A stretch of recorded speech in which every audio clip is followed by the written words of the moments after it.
Arlette, bonjour. Bonjour. Michel, bonjour. Bonjour.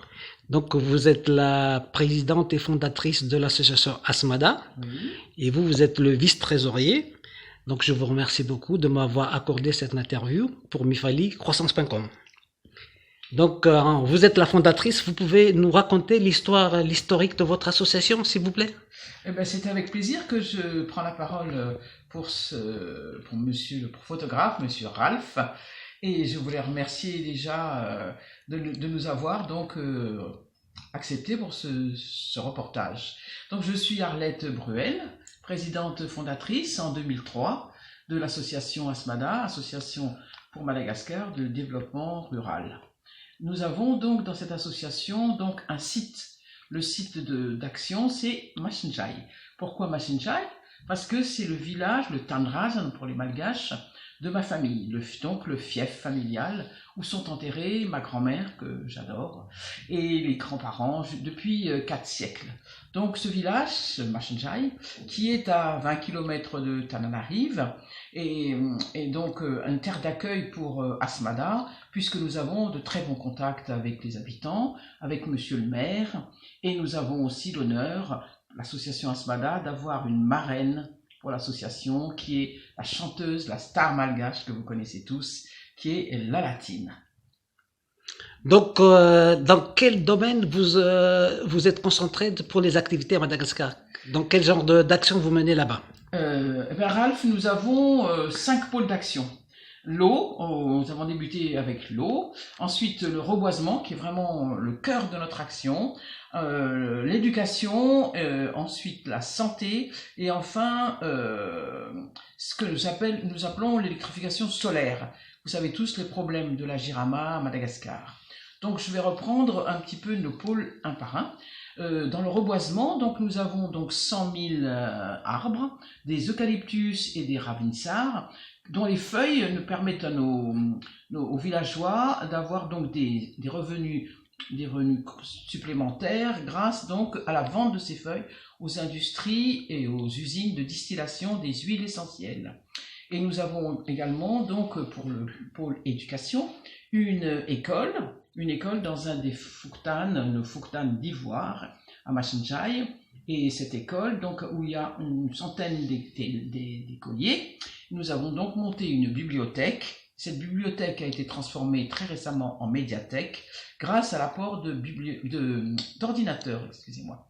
Et nous avons donc dans cette bibliothèque une bibliothécaire, Madame Emma, qui est donc en CDI, et elle est accompagnée par une assistante et 2 gardiens. Donc nous avons donc là 4 personnes que nous payons en CDI. Je reviens un peu sur le reboisement pour parler aussi de nos gardiens de nos plantations. Et nous avons là 10 personnes que nous payons également en CDI, qui donc gardent nos plantations 24 heures sur 24.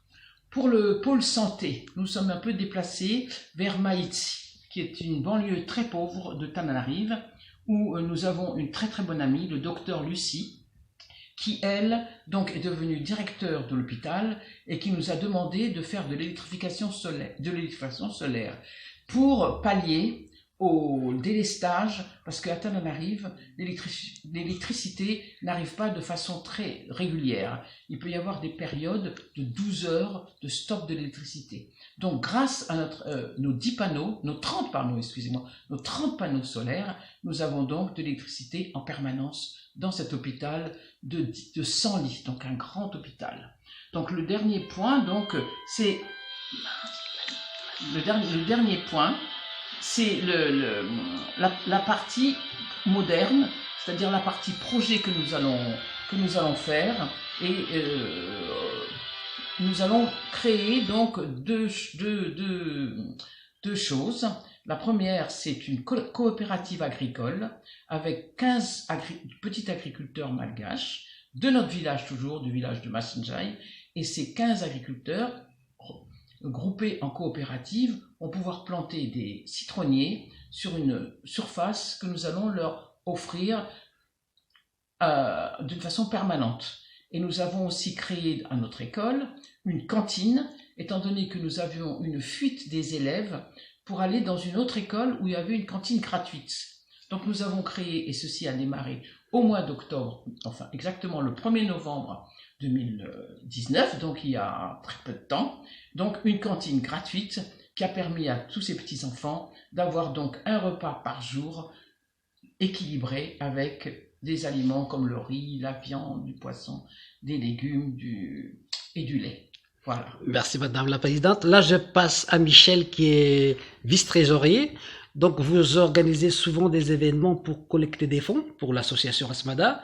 Pouvez-vous nous en parler, s'il vous plaît? Oui, voilà, tout à fait, parce que ce qu'il faut dire, c'est que Asmada bénéficie d'un grand donateur qui s'appelle Decléor, du groupe L'Oréal. Nous avons aussi des subventions de ce qu'on appelle l'AMP, Association des microprojets, mais nous avons décidé aussi de découvrir ou de chercher de nouvelles sources de revenus, et nous avons mis en place un certain nombre de manifestations. Nous avons mis en place une première manifestation qui est annuelle avec la mairie de Neuilly, c'est-à-dire que nous mettons en place au Théâtre des Sablons chaque année une pièce de théâtre avec la troupe de Neuilly. Nous avons aussi une deuxième activité que nous avons développée récemment. Nous avons mis en place des tournois de bridge caritatifs patronnés avec l'aide du comité de Paris de la Fédération française de bridge. Nous en sommes déjà au 4e tournoi, ce qui permet d'amener des nouveaux donateurs pour compléter les aides que nous avons de nos principaux bailleurs. Et nous avons en plus mis en place, et c'est un immense plaisir, une grande manifestation qui aura lieu le 18 janvier prochain au Théâtre des Sablons à Neuilly, avec un grand récital de la latine basé sur du jazz malgache avec des artistes de très grande qualité. Merci beaucoup Michel. Alors, un petit mot Madame la Présidente pour conclure cette interview. Eh bien écoutez, je remercie déjà tous les donateurs, tous les adhérents et surtout les membres du bureau de l'association Asmada qui sont extrêmement actifs. Nous sommes 12 au bureau. Certains sont extrêmement actifs, donnent beaucoup de leur temps, de beaucoup de l'amour qu'ils ont pour Madagascar, en espérant que notre petite action soit une petite goutte d'eau, mais ce sont les petites gouttes d'eau qui font les grandes rivières. Merci de votre attention. Et moi, je vous souhaite une bonne continuation dans les activités de Asmada. Bon vent. Merci Ralph. Au revoir. Merci Ralph.